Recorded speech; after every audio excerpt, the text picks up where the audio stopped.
The leopard entered the riverbed as a hunter, but beneath the leaves, a second predator was waiting. One relies on speed, claws, and a killing bite. The other needs only one grip strong enough to stop every movement. In the next few seconds, a single mistake will turn the hunter into the trapped. This is python versus leopard, where strength means nothing without the right position. The leopard entered this riverbed as a hunter. Now one leg is trapped, a second coil is crossing its chest, and every breath is becoming harder to steal back. The python has the grip, but to keep it, the snake must remain close enough for the leopard's jaws to find its most vulnerable target. For 1 second, neither attacks. The cat searches for leverage. The snake waits for the next breath it can take away. The leopard cannot tear the coils apart, so it turns the entire landscape into a weapon. The roll is violent, but not random. Every rotation changes the angle of the python's hold. Minutes earlier, the leopard had no reason to expect a battle.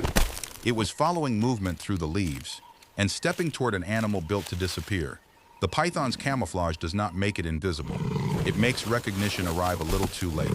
Now both predators understand the danger. The leopard needs the head. The python needs contact. The leopard brings speed, balance, and 4 sets of claws. One accurate bite behind the skull could end everything. The python carries no venom. Its first weapon is the bite.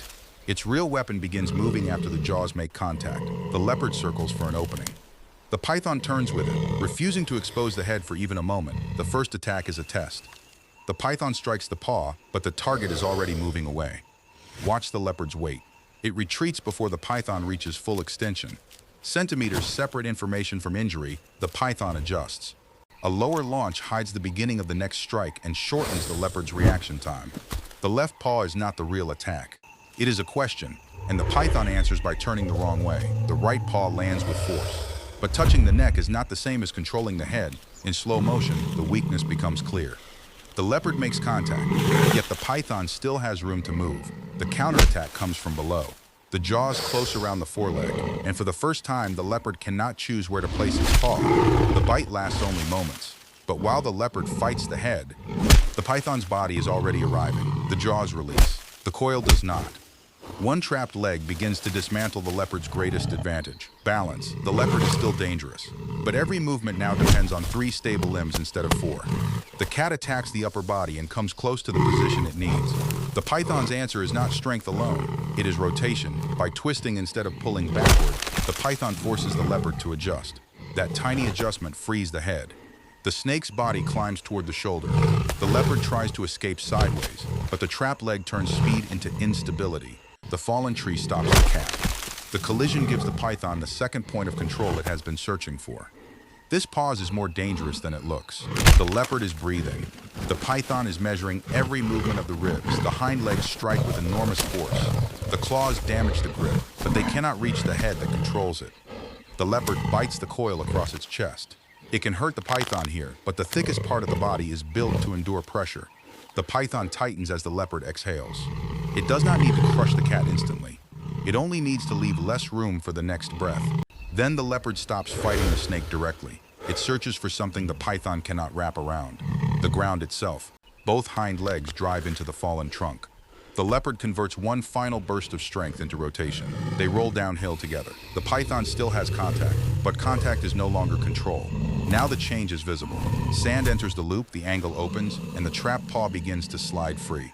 The leopard rises only halfway, but halfway is enough to restore options the python had taken away. The python must decide: protect a weakened hold or loosen it and rebuild. It chooses the more dangerous answer. The snake's head moves past the shoulder.